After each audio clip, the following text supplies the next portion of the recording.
Shalom, mari kita memulai pembacaan Alkitab harian. Hari ini kita membaca Injil Matius pasal 11.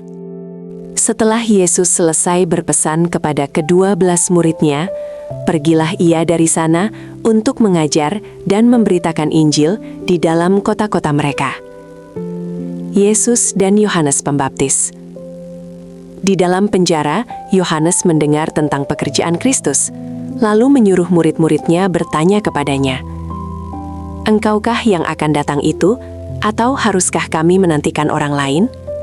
Yesus menjawab mereka, "Pergilah dan katakanlah kepada Yohanes apa yang kamu dengar dan kamu lihat. Orang buta melihat, orang lumpuh berjalan, orang kusta menjadi tahir, orang tuli mendengar, orang mati dibangkitkan, dan kepada orang miskin diberitakan kabar baik. Dan berbahagialah orang yang tidak menjadi kecewa dan menolak Aku." Setelah murid-murid Yohanes pergi, mulailah Yesus berbicara kepada orang banyak itu tentang Yohanes. "Untuk apakah kamu pergi ke padang gurun?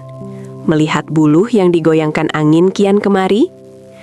Atau untuk apakah kamu pergi? Melihat orang yang berpakaian halus? Orang yang berpakaian halus itu tempatnya di istana raja.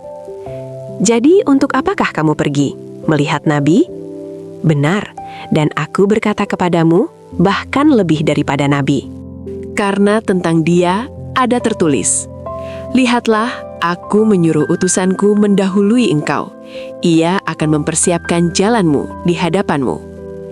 Aku berkata kepadamu, sesungguhnya di antara mereka yang dilahirkan oleh perempuan, tidak pernah tampil seorang yang lebih besar daripada Yohanes Pembaptis.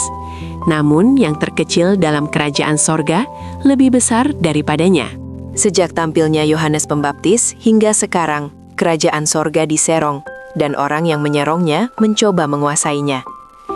Sebab semua nabi dan kitab Taurat bernubuat hingga tampilnya Yohanes. Dan jika kamu mau menerimanya, ialah Elia yang akan datang itu. Siapa bertelinga, hendaklah ia mendengar. Dengan apakah akan kuumpamakan angkatan ini? Mereka itu seumpama anak-anak yang duduk di pasar dan berseru kepada teman-temannya, "Kami meniup seruling bagimu, tetapi kamu tidak menari. Kami menyanyikan kidung duka, tetapi kamu tidak berkabung." Karena Yohanes datang, ia tidak makan dan tidak minum, dan mereka berkata, "Ia kerasukan setan." Kemudian Anak Manusia datang, ia makan dan minum, dan mereka berkata, "Lihatlah, ia seorang pelahap dan peminum, sahabat pemungut cukai dan orang berdosa." Tetapi hikmat Allah dibenarkan oleh perbuatannya. Yesus mengecam beberapa kota. Lalu Yesus mulai mengecam kota-kota yang tidak bertobat, sekalipun di situ ia paling banyak melakukan mujizat-mujizatnya. "Celakalah engkau Korasim, celakalah engkau Betsaida, karena jika di Tirus dan di Sidon terjadi mujizat-mujizat yang telah terjadi di tengah-tengah kamu, sudah lama mereka bertobat dan berkabung. Tetapi Aku berkata kepadamu, pada hari penghakiman, tanggungan Tirus dan Sidon akan lebih ringan daripada tanggunganmu.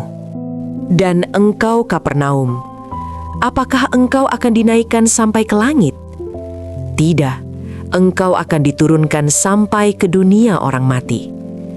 Karena jika di Sodom terjadi mujizat-mujizat yang telah terjadi di tengah-tengah kamu, kota itu tentu masih berdiri sampai hari ini.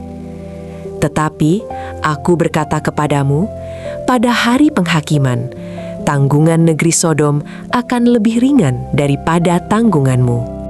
Ajakan Juru Selamat.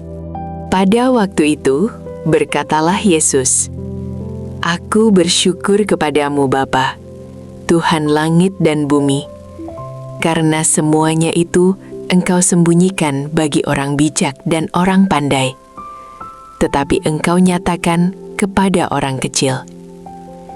Ya Bapa, itulah yang berkenan kepadamu.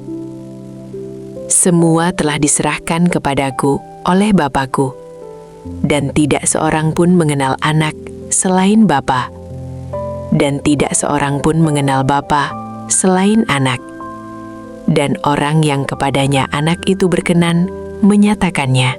Marilah kepadaku, semua yang letih lesu dan berbeban berat.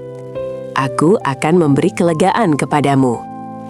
Pikulah kuk yang kupasang, dan belajarlah padaku, karena aku lemah lembut dan rendah hati, dan jiwamu akan mendapat ketenangan. Sebab kuk yang kupasang itu enak, dan bebanku pun ringan.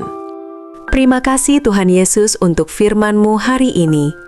Tolong kami menyimpan firman-Mu di dalam hati dan mempraktikannya dalam hidup kami.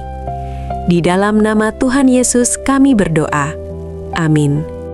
Terima kasih sudah meluangkan waktu mendengarkan firman Tuhan hari ini. Kiranya firman ini menjadi terang dan kekuatan. Sampai jumpa besok.